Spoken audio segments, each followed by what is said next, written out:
welcome everyone to day number 11 of our 2021 season here at Colonial Downs, a Tuesday of racing, and supposed to be warm weather and nice sunny skies all throughout the week, so we should be fast and firm. But of course, we record these in advance, so always check the weather. But Jess, happy to be with you here and happy to talk about this 9-race card. Should we dive right into it? We got a mile and 3/16 outer turf race to start. These are my Let's go. These are my favorites here. I love these. Tough to get past Jamie Ness here. Short price, but yeah, this barn just wins wherever they put them. And this one came back off a big layoff, almost 2 years. Kind of interesting for a horse to stick around in that barn. I wonder if they were always with the Ness barn. Yeah. But accomplished veteran, really tough to overlook here. 23 wins. I mean, these horses are really cool. And it's so funny because they won last time, yet they get to drop into a non-winners of the year because it's non-winners of 2 of the year, and they won for Open 8. So I mean, this seems like a steep class drop too. But yeah, there's some other good horses in here. I mean, Colonial was a nice winner at this level, even though eligible for the non-winner of 1 of the year, and so I think that one will get some support in here. Yeah, I also like Earn Never Given. Yeah. I thought the turf was a big wake up for this horse last time. Yeah, certainly. I mean, the nice thing is you get that common race, the top 3 all coming back out of that non-winners of 2 of the year. Of course, 2 of them eligible, and the other one still eligible because it hadn't won any that year. But the Jamie Ness horse, I think you're right, probably going to be a solid favorite here. And there is some other speed. I'm curious to see what Colonial does because they sat off last time. But prior to the last couple, it always been kind of a speed horse. Sure. So. But this reduced level, I think, looks really tough. Your picks for the first race? 5, 4, 3, and 1. The second race I thought interesting because obviously we see the return of Captain Candy, who this is a maiden race. That horse won a race but was disqualified. Do you go right back there? I feel like these horses always take a lot of action because people just know, hey, at least they can win. I think so. And I think this horse ran a really legitimately good race, defeating Wow What a Summer, who I think pretty highly of. But I am going with a first-time starter who I think is pretty interesting, and that is the 2 Auction Kingdom. Sort of a big price here, but a quality female family. Half sibling is a nice New York allowance type, and this one might be bred to kind of go a little bit farther than she's going here, but worth a look for sure if you're trying to beat the favorite. Yeah, Phil Schoenthal runner Wish Me Home was pretty decent on debut in that Captain Candy race. Wasn't beaten all that much. I thought that one was worth a little bit of a look. And then we have Clouds of White, who really hasn't done any running in the first couple starts. They had the blinkers, but coming out of what it looks like a pretty live maiden race, right? I mean, Cavalier, Cupid, and Rambert, they were way ahead of everybody, but they were also way ahead of everybody in a stake. Yeah, those are 2 really nice horses, and it'll be interesting to see how kind of they continue to do as the summer goes on. Your picks for the second race, Jess? 2, 1, 4, and 7. Third race on the card. We're a mile and an eighth, but this is on the inner turf, so they start way at the top of the stretch. This will be kind of the similar course and run of the Virginia Derby, which is coming up in just a handful of weeks now. 3 weeks, I guess, from Tuesday will be that one. And a field of 6, a small group, but some nice horses in here. Number 2, Search for the Truth, a short price, but really an encouraging debut effort. Should move forward off of that. Nice female family, lots of turf influence. And again, off of that last race, I think he looks really tough. At a price, I do like the 3 Hurtgen Forest. That's what I like. Second start off a layoff, competing without blinkers here. I thought his effort last time out really wasn't that bad, and he might need one off the bench. Fun fact, his full sister is Can You Do the Twist, that front running steeplechase horse we'll see on Monday. I liked Hurtgen Forest as well. I think the equipment changed, the Lasix, but also just kind of that even effort. Sometimes it's such a young career. It seemed like a move forward, and want to see. I think this is one we'll see over fences at some point, realistically. What do you speaking of fences, Kerry Bryan, who trains both jumpers and flat runners, has the 5 Urban Myth in here, who's coming off a insanely fast bullet workout. They had the blinkers here. We've talked about this before. You see that first work after the equipment change coming up. Maybe it means that's when they tried the blinkers, and this horse has fired 3 straight bullets. Well, it looks like those workouts actually came before that last race at Delaware. But again, good work, Tab. Now, if that can translate to the afternoon, I think the blinkers on, definitely an interesting angle. This barn, really good horsemanship, spots them well. I think this one is a very legitimate contender, and also one we may see over fences at some point. Your picks for the third? 2, 3, 5, and 6. Is the training? I mean, obviously, the training has to be different for the jump race than the flat. I mean, because you have to do jump training, right? You have to, yeah. You don't want them to be seeing a fence for the first time in a race, but there's also a lot of conditioning. They condition them almost more, like regular riding horses, is with like long gallop sets and trot sets and things that put more of a base into them. Got it. Your picks for the third, did we already give those? 2, 3, 5, and 6, but they're so good we'll get them twice. Do them twice, yeah. The fourth race on the card, we're turf sprinting in here, and these are maiden $16,000 runners. Field of 10 set to go here. Jess, Mermaid, our Strong Vows, a morning line favorite, off a pretty promising debut at a somewhat big price last time out. Did you land there or somewhere else? I did land there. I've been really impressed with how good the horses have looked coming out of Karen Godsey's barn. I mean, just routinely coming into the paddock, looking fit, well prepared, kind of shiny, dappled, checking every box. I thought this horse ran really well last time. If I remember right, she's kind of a barn that points pretty exclusively for this meet. I think that's right.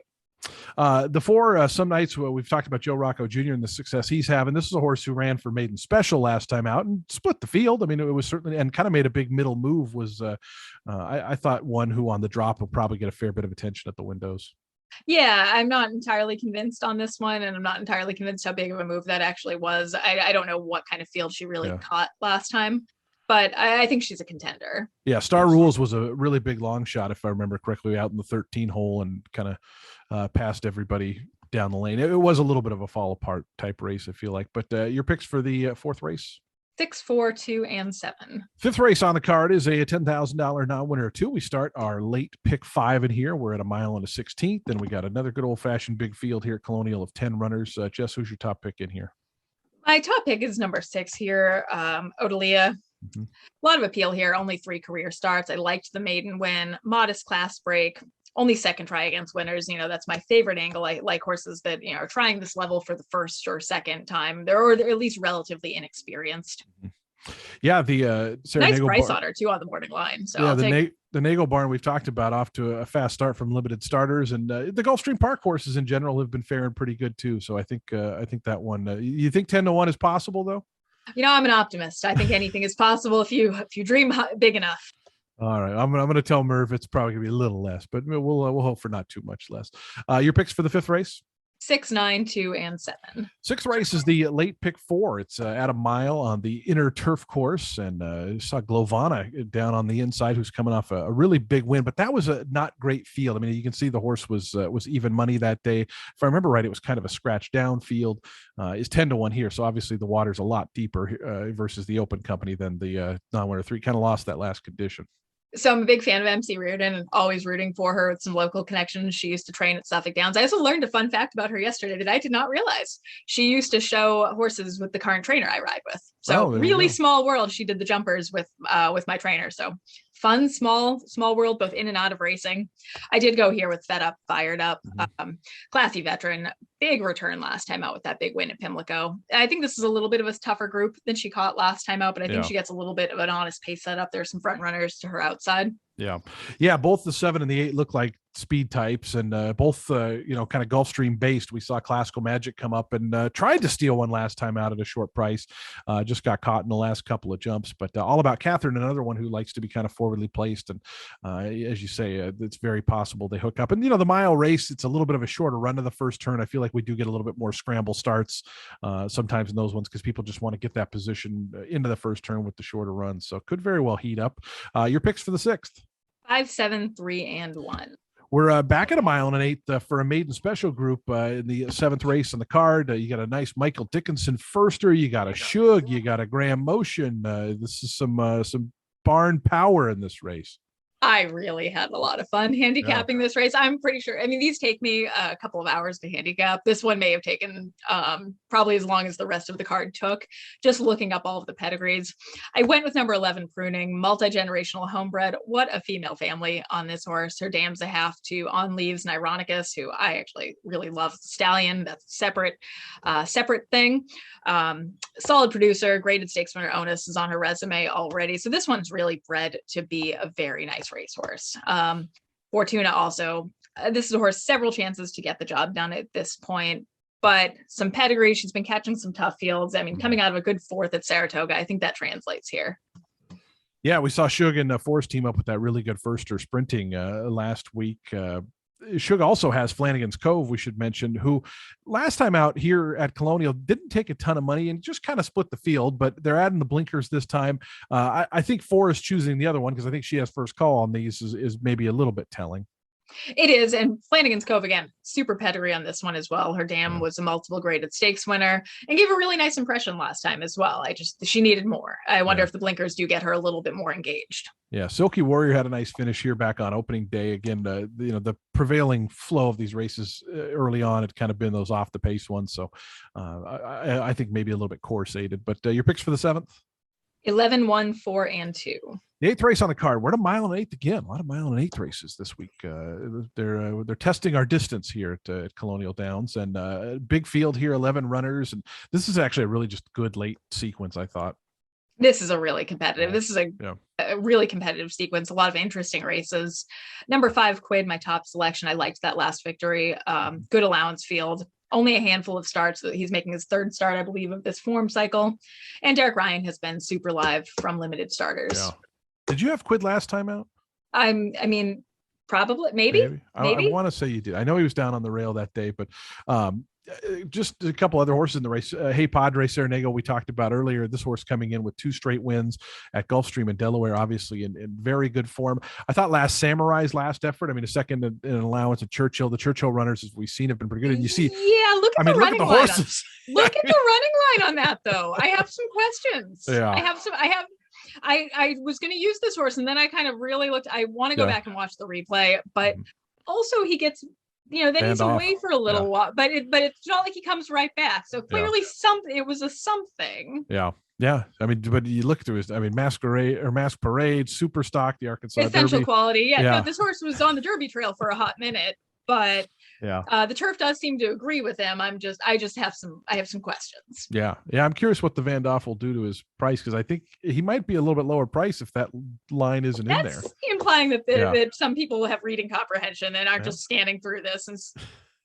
They're going to see Dallas Stewart. They're going to see a good second place at Churchill. Great.